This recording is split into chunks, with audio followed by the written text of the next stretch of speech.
ชีวิตมนุษย์เฮาก็คือจั่ง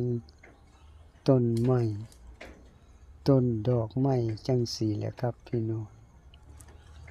ตั้งแต่น้อยก็ยังสวยงามดีเด้อครับบัดว่าสูงขึ้นมาใหญ่ขึ้นมามีดอกมีก้านมีใบ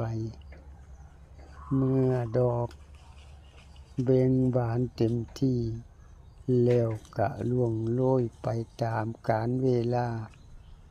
เพราะฉะนั้นแล้วชีวิตของคนเฮา